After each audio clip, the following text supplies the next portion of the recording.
Halo pemirsa Japas TV dimanapun Anda berada, jumpa lagi di Obrol-Obrol, sebuah tayangan yang akan menghadirkan sosok-sosok dan juga narasumber spesial khusus untuk pemirsa Japas TV. Dan kembali lagi bersama dengan saya Tori Andromeda.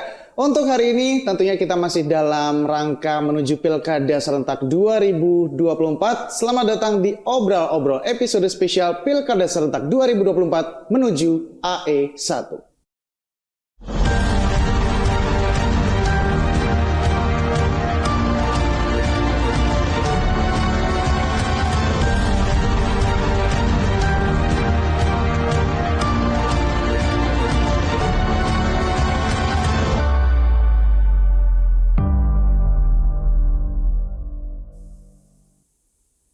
Dan senang sekali untuk hari ini kita sudah kedatangan satu tamu yang spesial sekali.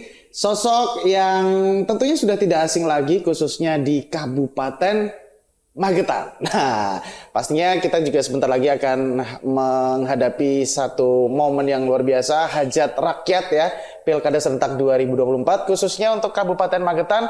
Harus wajib banget untuk disimak episode kali ini karena kita akan ngobrol-ngobrol lebih dekat lagi bersama dengan sosok yang satu ini. Langsung saja, ini dia, semoga tidak salah sebut, Bapak Haji Sujatno SEMM. Assalamualaikum warahmatullahi wabarakatuh, Bapak. Waalaikumsalam warahmatullahi wabarakatuh. Iya, dan mungkin izin ya, biar lebih mudah saya panggilnya Mas ya. Ya, panggil Mas saja lah. Mas saja ya. Oke. Lebih familiar, lebih mudah. Lebih mudah, kalau lebih Mas fresh. Lebih Oke, siap. Mas Jatno ya. Terima kasih banyak sudah hadir di Jawa Pos TV untuk hari ini di tengah kesibukannya menjelang Pilkada Serentak 2024 ya. Mungkin ada beberapa agenda-agenda yang harus ke sana kemari tapi menyempatkan waktu untuk ke Jawa Pos TV. Sekali lagi terima kasih Mas Jatno sudah mampir-mampir ke sini. Nah, Mas Jatno, ini kan sekali lagi menghadapi Pilkada Serentak 2024 ya. Di tanggal 27 November nanti. Ya. Tentunya banyak sekali persiapan-persiapan yang juga akan dilakukan, banyak agenda-agenda yang akan dijalani. Dan tentunya di momen kali ini saya pengen panjenengan bisa lebih dikenal luas lagi di tengah masyarakat. Tentunya pengen kenalan dulu. Ya. Dari mungkin karir politiknya, karir pendidikannya dari awal, pernah kerja di mana, kemudian pada akhirnya terjun di politik. Silahkan, monggo. Mas Jatno. Ya, baik. Terima kasih. Saya manggilnya D aja ya. Ini saya pertama kali dipanggil Tori ya. Biar kelihatan akrab lah. Iya, kakak adik. Okay. Baik. Terima kasih D Tori dan teman-teman semuanya. Assalamualaikum warahmatullahi wabarakatuh. Waalaikumsalam. Selamat pagi, salam sejahtera untuk kita semuanya. Baik, alhamdulillah. Pada pagi hari ini saya bisa hadir di Jawa Pos TV. Jawa Pos TV, yes. Ya. Jadi dalam rangka bincang-bincang dengan Dek Tori, ya, jadi yang luar biasa. Dek Tori. Fresh banget lah. Baik, jadi saya ya, nah panggilan Mas Yatno, lengkapnya Haji Suyatno SEMM. Oke. Tapi nama beken yang dikenal oleh rakyat Magetan itu Mas Jatno. Mas Jatno. Ya, itu sebenarnya ejaan aja. Tapi nama pemberian orang tua saya itu Suyatno. Suyatno, ya. Oke. Saya lahir di Magetan. Oke. Ya, saya lahir itu di Desa Tambak Rejo, Kecamatan Magetan. Ya. 53 tahun yang lalu. Oke. Ya. Saya sekolah SD di Magetan, sekolah SMP di Magetan, sekolah SMA di Magetan, kuliah S1 di Madiun, lalu kuliah S2 di UNS Solo. Nah, sehingga saya ini lahir, sekolah besar di Magetan, dan menciptakan pekerjaan juga di Magetan. Nah, walaupun saya pernah merantau di luar Magetan, itu dalam rangka untuk mencari pengalaman-pengalaman saja, tapi nggak terlalu lama. Akhirnya kembali lagi ke Magetan. Setelah saya lulus SMA, saya berpikir ya. Jadi saya berpikir oleh orang tua sebenarnya lulus SMA, ya, kamu harus kuliah. Oke. Ya, kamu harus kuliah. Tapi saya enggak. Jadi saya ingin ya lulus SMA, saya ingin bekerja, karena sejak SMA di benak saya itu saya tidak harus mencari pekerjaan, tapi bagaimana caranya bisa menciptakan lapangan kerja. Betul. Ya.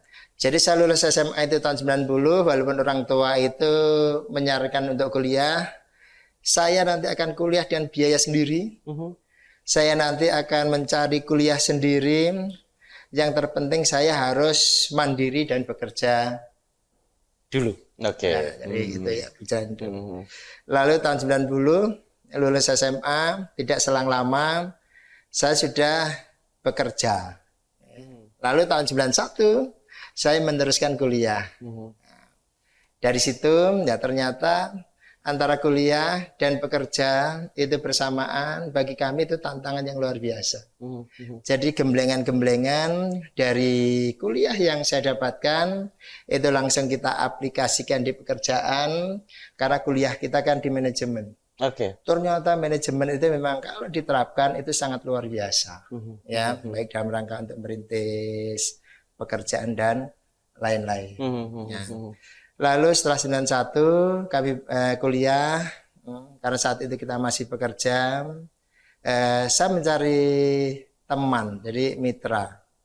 Jadi waktu itu ada Pakto 88. Jadi Pakto 88 paket Oktober ya Pakto itu ya. Jadi Pakto paket Oktober 88. Nah, itu ada kemudahan-kemudahan untuk mendirikan suatu perbankan. Ya. Perbankan yang dipermudah izinnya itu kan BPR. BPR. Jadi BPR itu Bank Perkreditan Rakyat. Undang-undangnya yaitu undang-undang perbankan, yaitu sama dengan bank umum. Karena saat itu memang dipermudah. Nah, dalam perjalanan akhirnya saya menemukan teman untuk membuka usaha itu, walaupun di awal-awal itu kita rintis dan ilmu yang kita peroleh dari bangku kuliah, nah itu bisa kita terapkan di bidang pekerjaan. Nah, kenapa saya waktu SMA saya harus mandiri?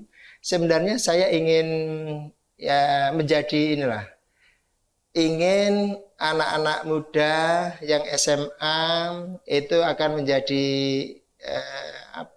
penyemangat lah. Ya.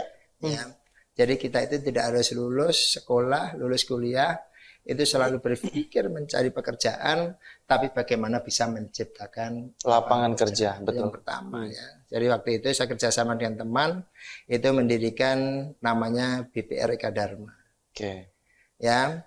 Lalu setelah ada BPR Eka Dharma, tahun 96 saya membuka lagi usaha, yaitu BPR juga, itu BPR Bundi. Ya. Lalu yang ketiga ada BPR Dharma Raga. Ya. Jadi itu perjalanan ya mulai sekolah, lulus SMA, kuliah, dan kita merintis pekerjaan.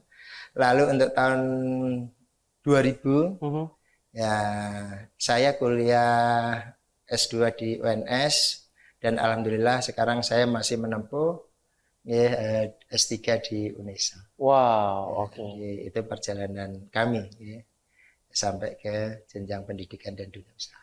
Jadi memang basicnya Mas Djatno ini memang seorang entrepreneur ya, perbankan, dunia manajemen juga, keuangan, dan pada akhirnya terjun ke politik juga akhirnya. Nah itu bagaimana pada akhirnya dari perbankan, dari entrepreneur kok bisa nyemplung ke politik, Mas Djatno? Ya, jadi waktu itu banyak teman yang mengajak ya, Mas Djatno, keluarga sudah punya, ya, ekonomi sudah mapan. Ya, jadi ayo ya kita mengabdi yang lebih luas ya. Nah, sehingga kita tertarik untuk terjun di dunia politik. Dan pada akhirnya politik bisa menjadi salah satu kendaraan untuk bisa mengabdikan diri kepada masyarakat lebih besar lagi, gitu ya kurang lebih ya. Oke, semakin menarik obrolan kita dan nanti kita akan kembali lagi, kita akan break dulu sejenak, kita akan mengupas lagi cerita-cerita menarik dari sosok Mas Djatno ini. Jadi jangan kemana-mana, tetap di obrol-obrol spesial Pilkada Serentak 2024 menuju AE1.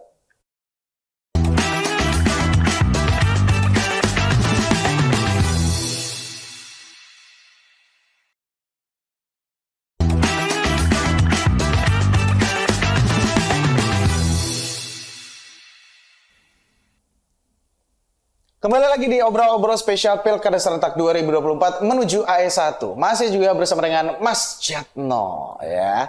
Oke, Mas Djatno, kembali lagi ke perbincangan kita tadi.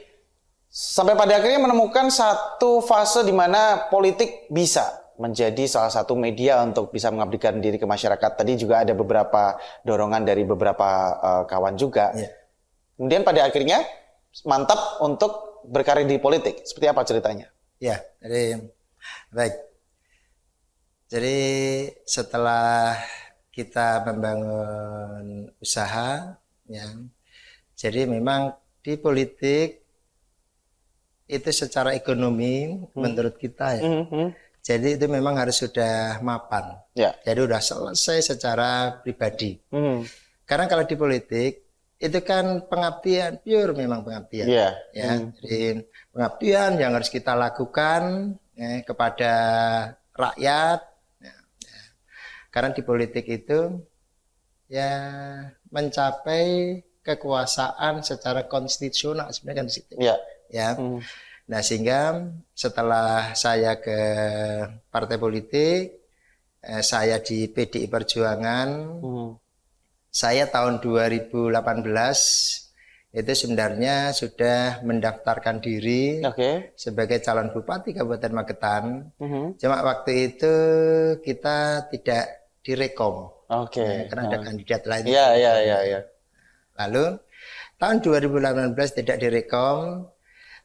Tahun 2019 saya ditugaskan oleh partai itu sebagai ketua DPC PDI Perjuangan Kabupaten Magetan, sekaligus harus sebagai ketua DPC harus mencalonkan diri sebagai anggota DPRD Kabupaten Magetan. Jadi tahun 2019. Lalu saat tahun 2019 kami mendaftar pertama kali. Walaupun sebenarnya juga banyak tawaran-tawaran ya, memang kita belum tertarik. Nah untuk tahun 2019 saya mendaftarkan diri sebagai calon anggota legislatif dan terpilih dengan suara terbanyak saat itu di tahun 2019. Setelah terpilih, sekaligus saya direkom menjadi ketua DPRD Kabupaten Magetan dari PDI Perjuangan. Dan pada akhirnya bisa menjabat ketua DPRD Kabupaten Magetan periode 2019 sampai 2024. Dan pastinya kursi menjadi ketua DPRD Kabupaten Magetan ini merupakan salah satu posisi yang cukup krusial sekali. Bagaimana pada akhirnya beberapa kebijakan-kebijakan, keputusan-keputusan penting juga harus dibuat ya. Dan melihat pengalamannya panjenengan Mas Djatno, pada akhirnya bisa menduduki ketua DPRD Kabupaten Magetan. Tentunya banyak sekali keputusan-keputusan yang sudah dibuat. Bagaimana pada akhirnya kesimpulan melihat Kabupaten Magetan dari kacamata seorang Mas Djatno untuk saat ini? Baik, saya melihat jadi potensi Kabupaten Magetan itu sangat luar biasa. Walaupun banyak yang berpandangan bahwa Magetan itu kan daerah bukan jalur lalu lintas. Jadi jalur mati lah. Karena apa? Dari Surabaya, Madiun, Solo itu kan masuk ke Magetan. Cuma di situ banyak potensi yang luar biasa di Kabupaten Magetan. Nah, dalam rangka untuk mendongkrak pertumbuhan ekonomi, itu ada 3 sektor yang harus kita perhatikan. Jadi yang pertama itu sektor pertanian, peternakan, perikanan. Ya. Lalu yang kedua sektor pariwisata. Pariwisata ini juga luar biasa sekali. Bahkan masih menjadi primadona sepertinya di Magetan ya. Jadi ada pariwisata alam, ya, itu ada Sarangan, ada Telaga Wahyu, ya. Lalu ada wisata buatan, ya wisata buatan juga banyak ada yang di Magetan. Ya. Lalu ada juga wisata religi, Oke. itu. Sehingga dengan potensi itu kalau dikelola dengan baik, ya potensi-potensi masih relatif bisa berkembang. Nah, sehingga ini akan menumbuhkan perekonomian di Kabupaten Magetan. Ya. Sektor. Lalu sektor yang ketiga, kalau sektor pertanian, peternakan, perikanan ini bagus, pariwisata bagus, secara otomatis UMKM ini juga akan tumbuh. Oke. Ya, sehingga pertumbuhan ekonomi akan naik, lapangan pekerjaan tersedia, sehingga pengangguran bisa berkurang. Betul.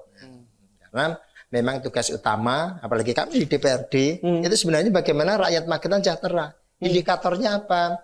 Indikatornya pertumbuhan ekonomi, lalu tingkat pengangguran yang kecil, lalu tingkat kemiskinan yang nol. Jadi indikator-indikator. Ya. Nah, jadi itu yang menjadi fokus saya. Nah, melihat potensi Kabupaten Magetan yang sangat luar biasa itu, kalau dikelola dengan baik, nah ini tentunya akan memberikan dampak positif bagi rakyat Magetan. Ya. Itu artinya dari kacamata Mas Jatno sendiri melihat Kabupaten Magetan itu sebenarnya sudah baik atau memang sebenarnya masih ada beberapa pekerjaan rumah dan juga beberapa perbaikan peningkatan yang sebenarnya ini bisa dimaksimalkan. Contohnya misalnya apa, Mas Jatno? Ya. Jadi tetap indikatornya tadi saat ini tingkat pengangguran di Magetan itu kan masih 4,16%. Padahal target itu sebenarnya kan harus 2%. Sehingga ini harus dilakukan secara maksimal sehingga tingkat pengangguran ini harus menurun. Nah, untuk menurunkan tingkat pengangguran, nah ini tentunya harus bisa menciptakan lapangan pekerjaan. Betul. Nah, lapangan pekerjaan ini sektor tadi pertanian, peternakan, perikanan, lalu pariwisata sendiri, UMKM ini secara simultan ya satu kesatuan ini akan menumbuhkan pariwisata yang luar biasa. Ya. Nah, sehingga bisa menciptakan lapangan pekerjaan. Ya, masih 4,16. Lalu tingkat kemiskinan Magetan ya itu kan masih 9,80%. Oke. Nah, sehingga dengan tingkat kemiskinan yang masih 9,80%, nah kita harus berupaya bagaimana ini bisa menurun. Ya, sehingga apalagi kita sesuaikan dengan misi visi secara nasional bahwa tahun 2045 itu kan Indonesia emas. Ya. Kalau Indonesia emas, salah satu indikator ya, pendapatan per kapita penduduk itu kan sudah setara dengan negara maju. Nah, sehingga ini harus kita dorong dari pemerintah kabupaten. Karena keberhasilan secara nasional itu kan juga dimulai dari kabupaten. Betul. Dan dari beberapa usaha-usaha itu tentunya panjenengan sebagai basicnya entrepreneur, kemudian juga mantan ketua DPRD kabupaten juga, ini pastinya punya ada beberapa strategi-strategi yang bisa dimaksimalkan untuk bisa, contohnya tadi mengurangi pengangguran. Bagaimana pada akhirnya beberapa anak-anak muda berpikir setelah lulus tidak punya mindset lagi untuk mencari pekerjaan, tapi menciptakan lapangan pekerjaan. Ada beberapa hal-hal apa sih yang mungkin nantinya akan bisa dilakukan dan dimaksimalkan, Mas Jatno? Ya, baik, terima kasih. Di Tori. Kakak adik biasa. Ya, jadi memang ya. Jadi harus kita mulai kita identifikasi. Oke. Ya, jadi harus kita identifikasi. Misalkan untuk tahun 2023 lulusan anak SMA ya itu jumlahnya berapa? Lalu yang melanjutkan kuliah itu berapa? Yang tidak melanjutkan kuliah itu berapa? Dan yang tidak melanjutkan kuliah ini kemana? Nah, ya kan? Apakah jadi pengangguran atau apa? Ya, nah, ini tugas dari pemerintah daerah untuk mengidentifikasi ini. Jadi yang tidak melanjutkan kuliah sesuai dengan minat dan bakat masing-masing, sesuai dengan keterampilan masing-masing. Nah, ini harus kita siapkan balai latihan kerja ya untuk melatih tenaga-tenaga yang ada itu untuk skillnya bagus, terampil, sehingga ini siap menciptakan lapangan pekerjaan. Nah, kalau melihat potensi-potensi yang ada, Mas Jatno, kita kalau berbicara potensi sumber daya alam di Magetan luar biasa. Ya. Kalau untuk sumber daya manusianya sendiri, skill-skill mereka, potensi-potensi mereka seperti apa yang sudah panjenengan lihat? Ya, secara umum secara umum, saya pernah komunikasi dengan tokoh-tokoh di luar Magetan yang asalnya dari Magetan, ya. Itu SDM Magetan itu luar biasa, ya. Jadi luar biasa, ya.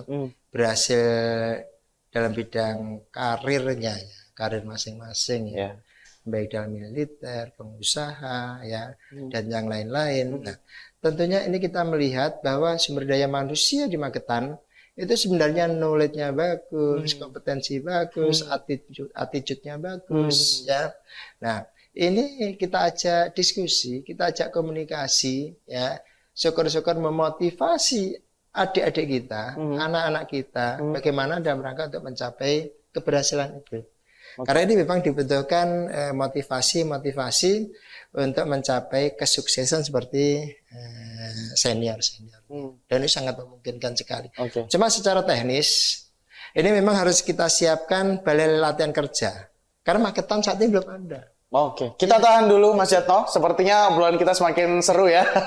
Khususnya tadi saya tertarik bahwa sebenarnya sumber daya manusia, kualitas manusia di Kabupaten Magetan ini luar biasa baik. Cuman memang ada beberapa sektor yang belum terkelola dengan baik dan bisa dimaksimalkan, salah satunya dengan balai latihan kerja seperti itu. Nanti kita akan lanjutkan segmen berikutnya. Jadi jangan kemana-mana, tetap di obrol-obrol spesial Pilkada Serentak 2024 menuju AS1.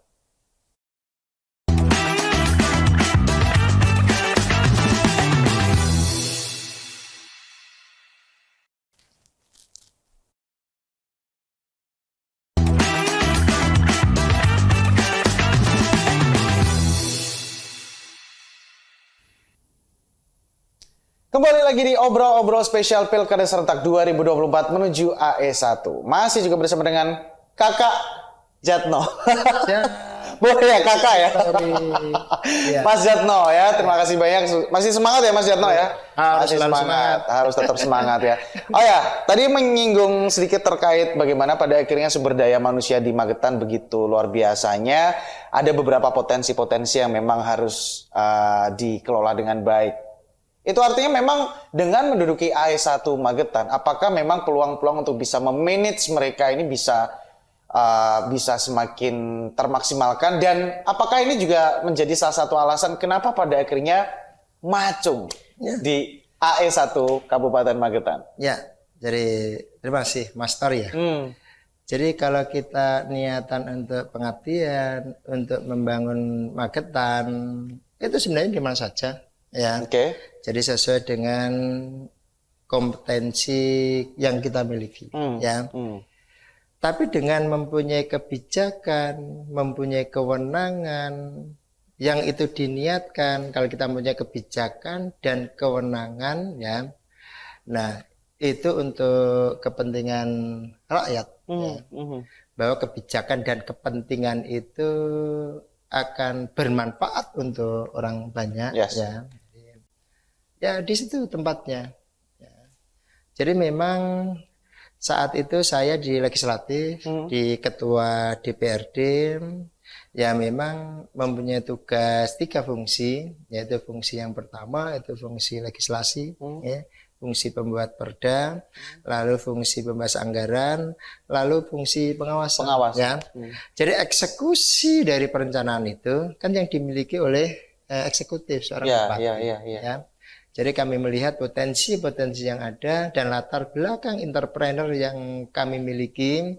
Nah itu bisa benar-benar kebijakan yang dimiliki itu bisa bermanfaat untuk rakyat. Contohnya tadi ya, jadi potensi di Kabupaten Magetan itu sektor pertanian.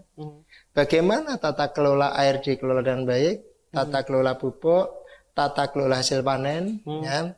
Lalu sektor perikanan. Nah kami masih melihat ya, potensi Magetan yang tadi luar biasa. Kami berharap bahwa kebutuhan masyarakat Magetan itu dipenuhi oleh masyarakat Magetan sendiri. Yeah. Nah, sehingga ini bisa menumbuhkan perekonomian. Sektor perikanan itu luar biasa sekali sebenarnya Kabupaten Magetan. Ada daerah-daerah yang penghasil air, nah, sehingga ini bisa diperdayakan. Sehingga misalkan kebutuhan lele rakyat Magetan bisa dipenuhi oleh rakyat Magetan, tidak harus mendatangkan dari luar daerah. Nah, kalau ini bisa dikembangkan, nah ini secara langsung sebenarnya secara langsung ini akan meningkatkan penghasilan, akan menciptakan lapangan pekerjaan, meningkatkan penghasilan peternak. Nah, tentunya ini bisa meningkatkan kesejahteraan. Dan masih banyak potensi-potensi yang ada yang ini bisa dikembangkan. Kalau tadi niatannya untuk meningkatkan kesejahteraan masyarakat, memberikan kebermanfaatan kepada masyarakat, apakah dengan posisi menjadi ketua DPRD dan duduk di kursi legislatif juga sepertinya masih kurang cukup untuk panjenengan, dalam arti memang beberapa kebijakan-kebijakan memang harus ditempuh di jalur eksekutif? Ya, jadi saya mempunyai ini ya, di Kabupaten Magetan atau secara nasional, ya, ketahanan pangan itu menjadi isu nasional, ya. Dan ini memang harus kita pertahankan. Bagaimana caranya ketahanan pangan ini memang benar-benar mantap, ya. Nah, sebenarnya di legislatif, apalagi sebagai ketua DPRD, itu memang dalam rangka penyusunan perencanaan itu bersama-sama dengan Bupati. Saya menginginkan bahwa setelah ini direncanakan lalu ditetapkan, ya pelaksanaannya memang benar-benar sesuai dengan perencanaan yang ada. Nah, sehingga ini benar-benar ya kemanfaatannya dirasakan oleh rakyat, khususnya rakyat Magetan. Nah, kalau kita berbicara masalah membangun kebijakan, saya kira di DPRD pun juga bisa. Ya. Tapi pada akhirnya lebih mantap untuk bisa menuju ke AE1 Kabupaten Magetan di eksekutifnya. Itu artinya memang apakah beberapa kebijakan yang ada di legislatif selama ini kurang bisa dieksekusi dengan baik oleh pihak eksekutif dan pada akhirnya panjenengan bisa ingin mengeksekusinya langsung? Ya, jadi ini ya memang beda ya, walaupun sesuai dengan Undang-Undang 23 tahun 2014 penyelenggara pemerintah daerah itu kan legislatif dan eksekutif. Betul. Ya. Nah, dalam rangka untuk memutuskan suatu kebijakan, ya, nah, misalkan APBD, itu kan memang harus kolektif kolegial ya. Jadi kolektif kolegial dan fungsinya memang fungsi di pembuatan perda, lalu fungsi pembahasan anggaran, lalu fungsi pengawasan. Nah, kalau eksekusinya ini dilaksanakan secara maksimal, nanti hasilnya juga akan lebih maksimal lagi. Nah, sehingga pilihan kita ya.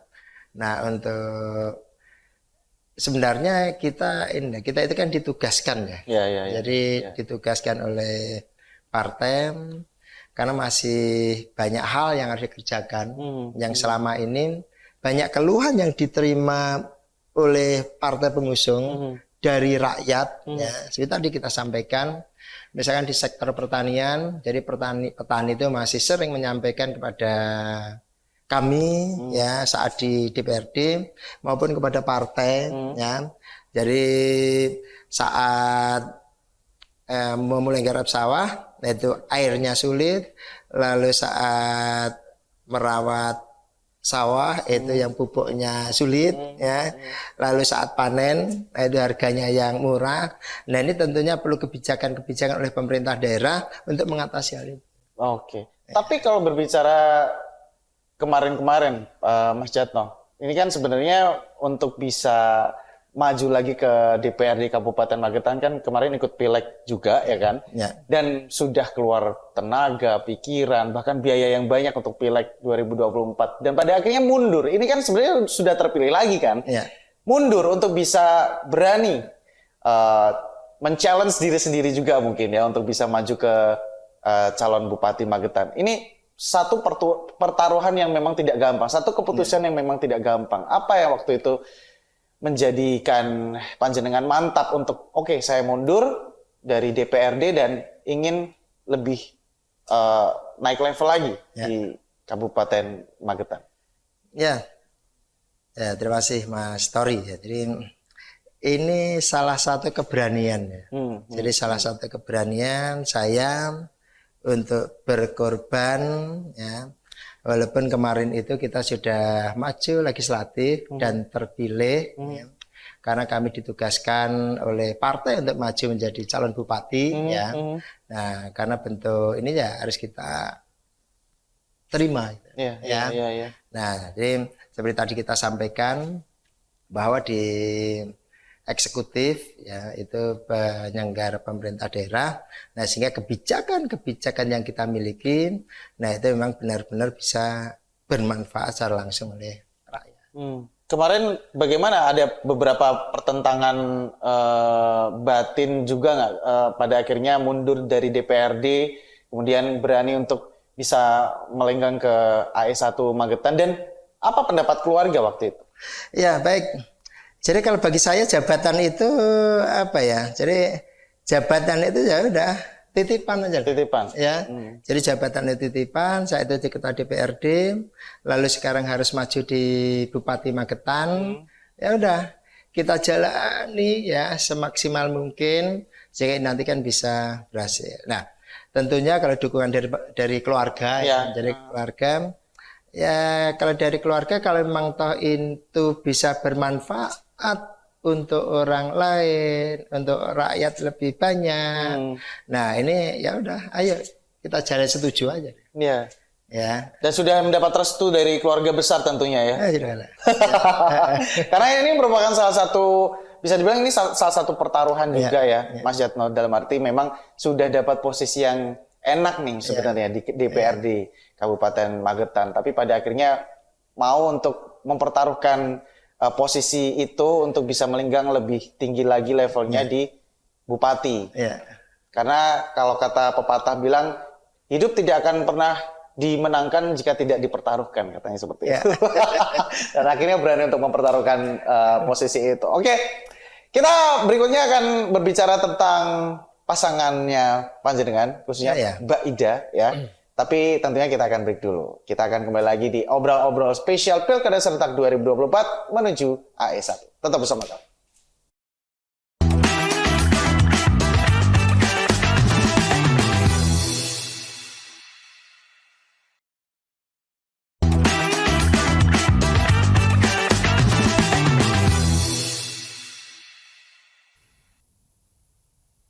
Kembali lagi di obrol-obrol spesial Pilkada Serentak 2024 menuju AE1. Ida Yuhana Ulfa, pasangan dari Mas Djatno. Ya.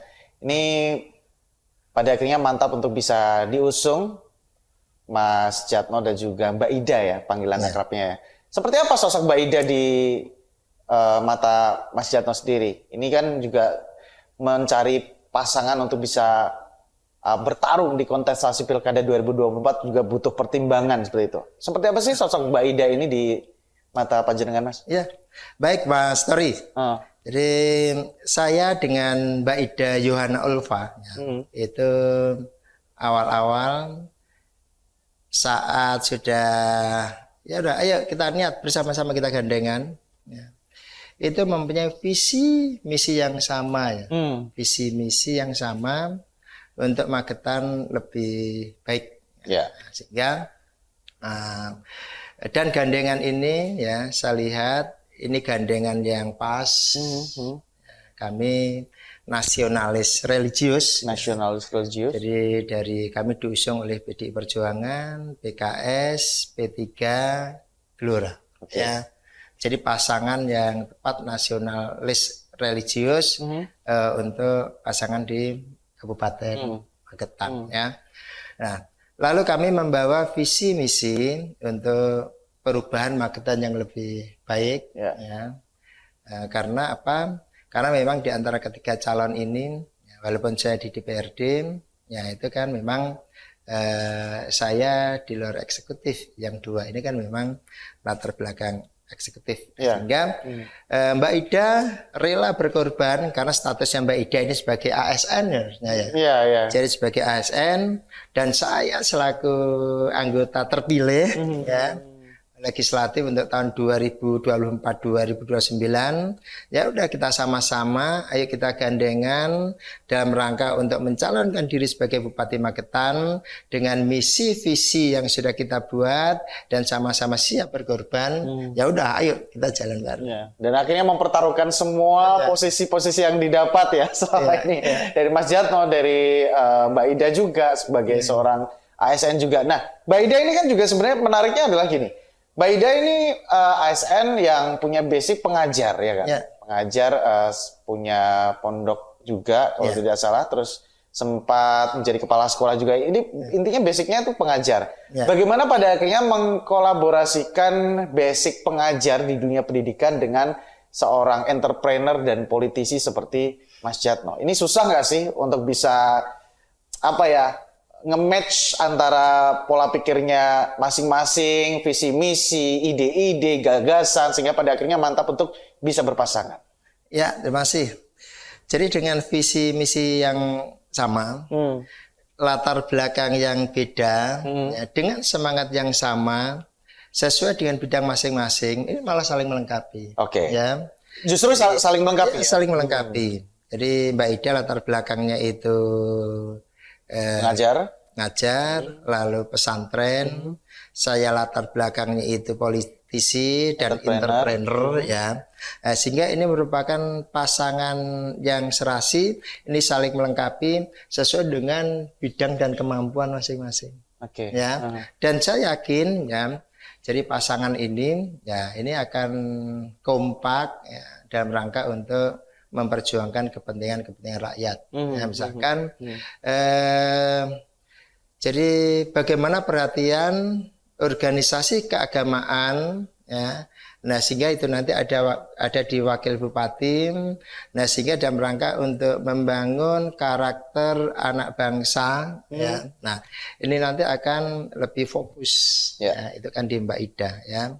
Nah, secara ini saya latar belakang entrepreneur, bagaimana caranya bisa menciptakan lapangan pekerjaan ya, seperti tadi yang kita sampaikan. Ya, sebenarnya memberikan contoh aja kepada anak-anak muda ya, bagaimana caranya menjadi seorang entrepreneur.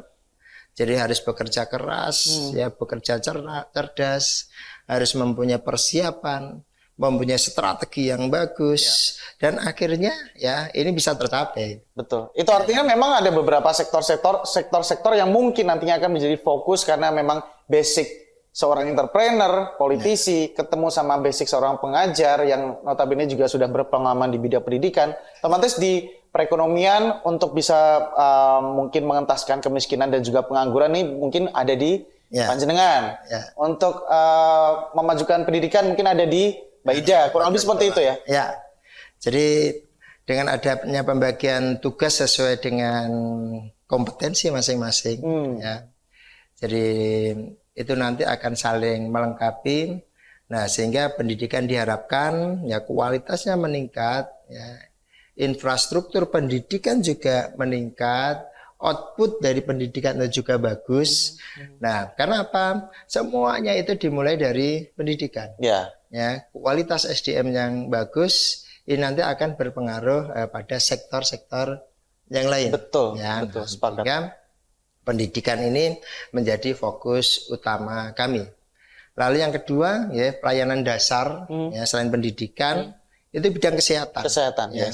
Kesehatan itu juga sangat penting ya kita tingkatkan pelayanannya ya. Bahkan menjadi dasar ya kesehatan. Ya, jadi pelayanan dasar bidang kesehatan, rumah sakit yang dimiliki dikelola dengan bagus.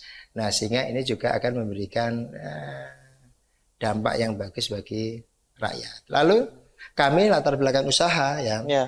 Jadi usaha itu kemudahan dalam mengurus izin ya. Nah, kalau mengurus izin tentunya itu nanti harus ada SOP. Jadi ada SOP ya, proses pengurusan izin. Jadi bagi masyarakat yang mau investasi, mengembangkan usaha, yaitu di dalam SOP-nya itu jelas.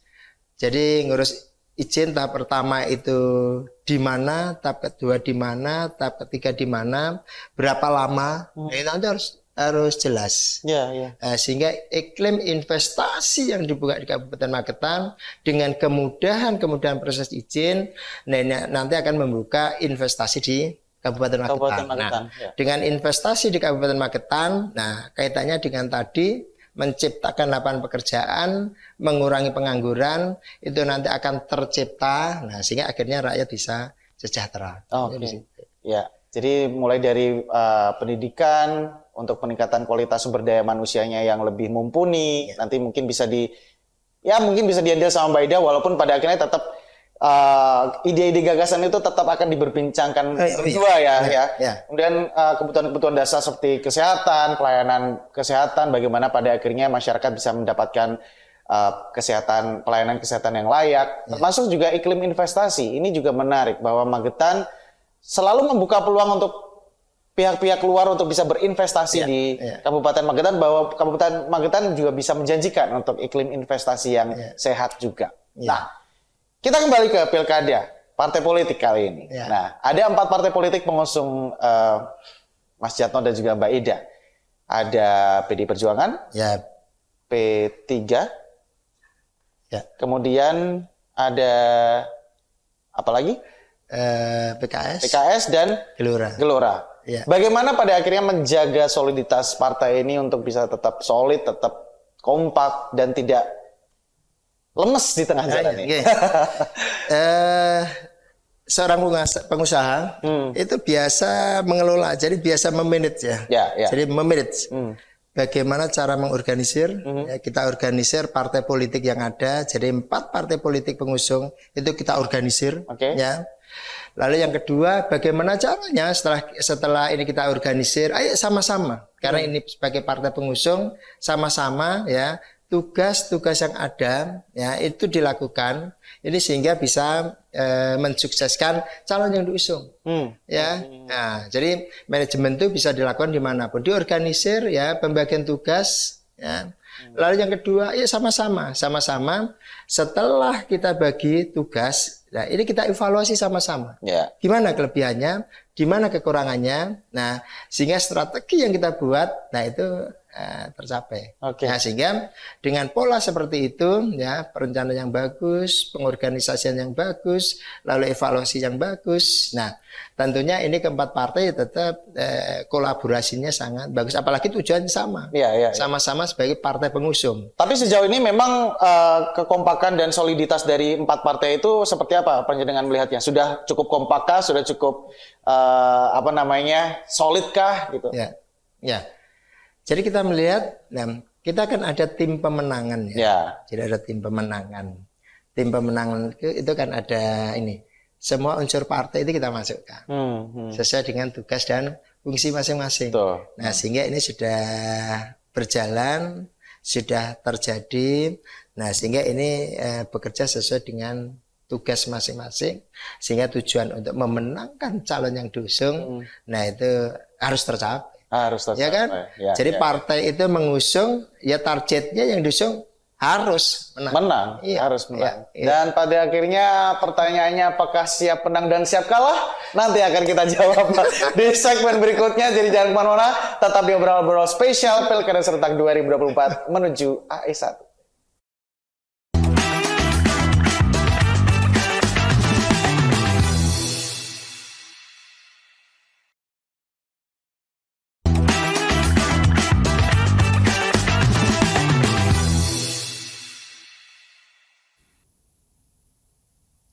Kembali lagi di Obrol-Obrol Spesial Pilkada Serentak 2024 menuju AE1. Dan masih juga bersama dengan Mas Djatno, calon Bupati Magetan ya. Oke, Mas Djatno. Kita harus jujur bahwa kontestasi Pilkada 2024 di Kabupaten Magetan ini cukup seru ya. Karena tiga-tiganya ini punya nama besar saya pikir. Yang satu mantan PJ Bupati, yang satu mantan Wakil Bupati, yang satu mantan Ketua DPRD Kabupaten Magetan. Ini buat saya semuanya punya nama, semuanya punya sosok, semuanya punya power. Termasuk juga kedua paslon yang lain yang menjadi kompetitor ini punya mesin politik yang sepertinya bagus gitu. Pertanyaan saya Mas Djatno, sudah siap menang dan sudah siap kalahkah juga? Iya. Ini menarik. Terima kasih ya. Terima kasih. Jadi kita maju ikut kompetisi, tentunya target menang. Tentu. Ya, target menang. Nah, saya yakin ya. Jadi saya yakin bahwa semuanya sudah tercatat. Ya. Jadi garis tangan. Betul. Mudah-mudahan garis tangan saya jadi dan menang. Boleh lihat garis tangannya? Berarti optimis sekali ya, untuk menang ya? Optimis sekali. Optimis sekali untuk menang. Tapi pada akhirnya kalau misalnya kalah pun, misal kalah, it's okay? 3 hal ya. Jadi kita harus bekerja keras, ya, berusaha, diiringi oleh doa.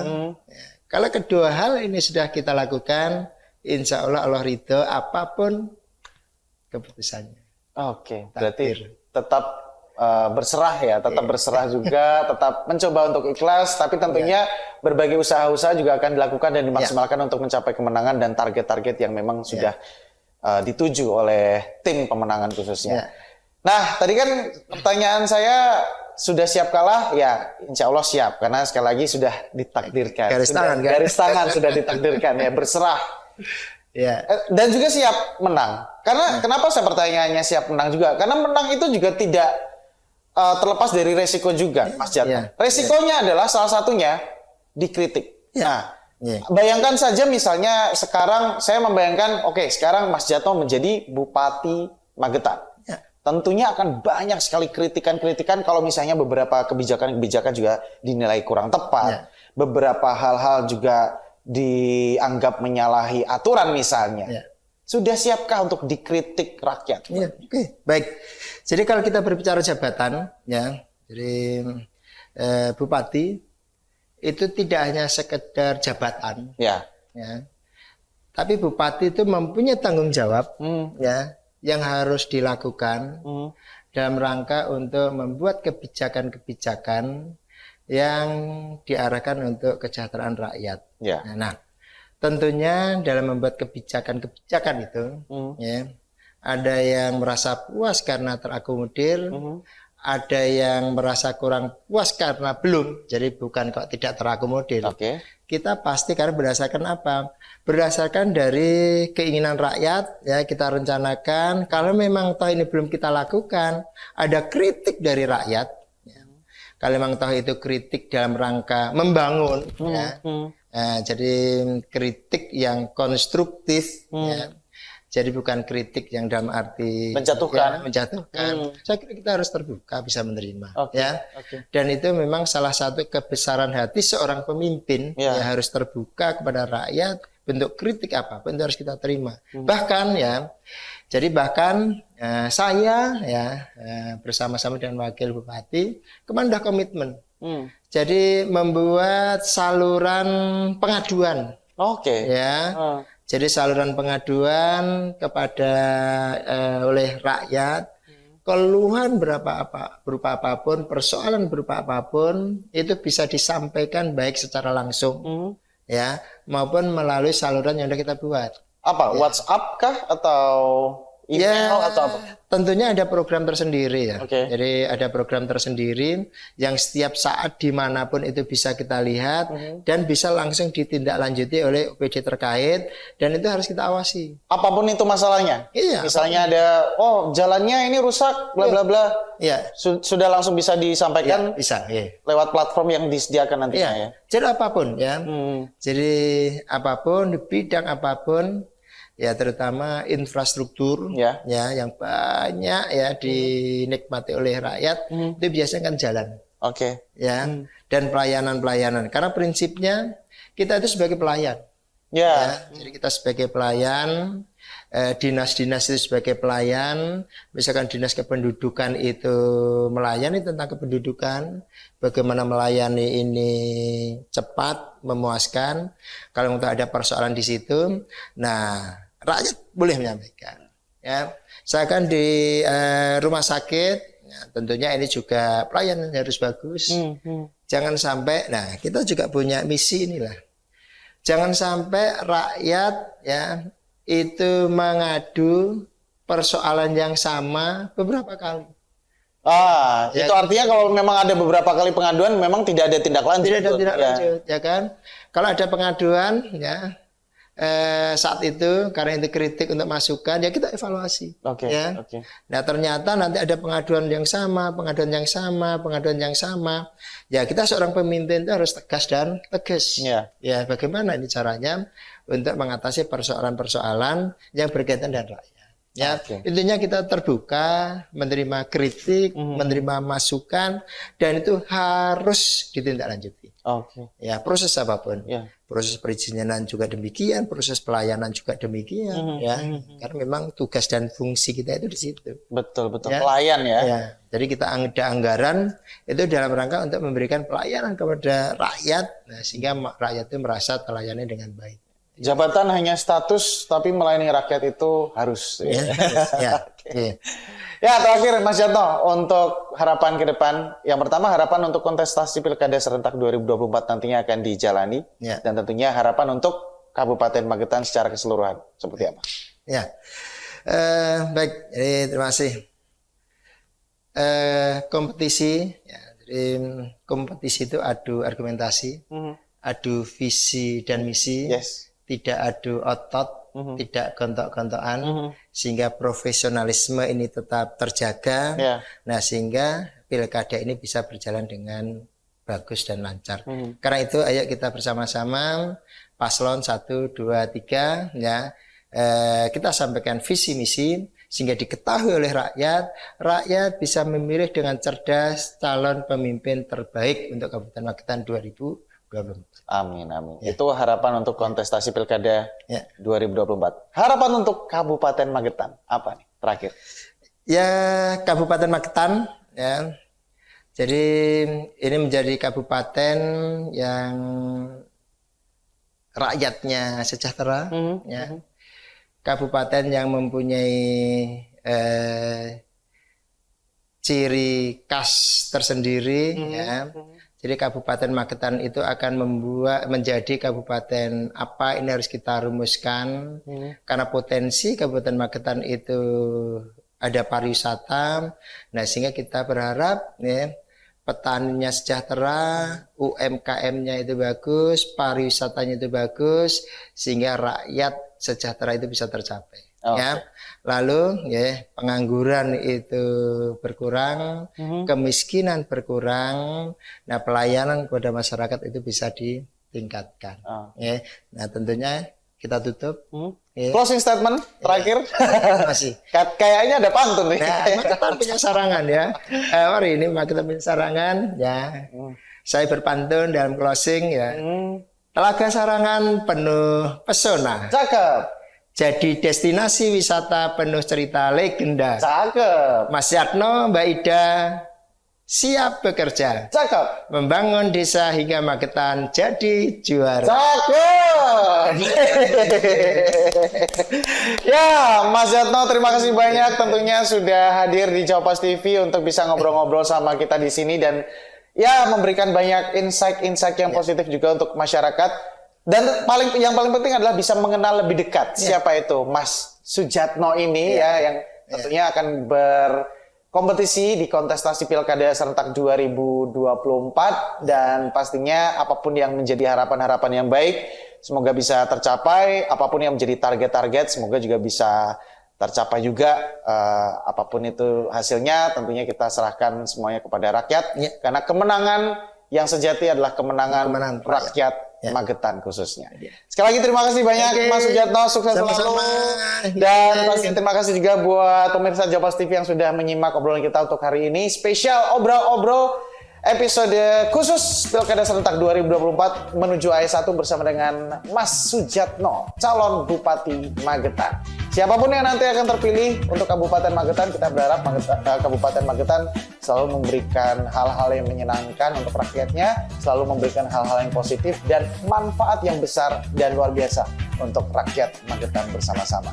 Dan tentunya terima kasih banyak sekali lagi untuk pemirsa Jawa Pos TV yang sudah menyimak obrolan kita untuk hari ini. Tonton terus obrol-obrol setiap hari hanya di Jawa Pos TV karena masih banyak sekali tamu-tamu yang akan kita undang khususnya dalam rangka Pilkada serentak 2024 menuju AS1. Dan akhirnya saya Tor Andromeda pamit mewakili kerabat kerja yang bertugas mengucapkan terima kasih banyak atas perhatian Anda. Sampai ketemu lagi di obrol-obrol episode berikutnya. Bye.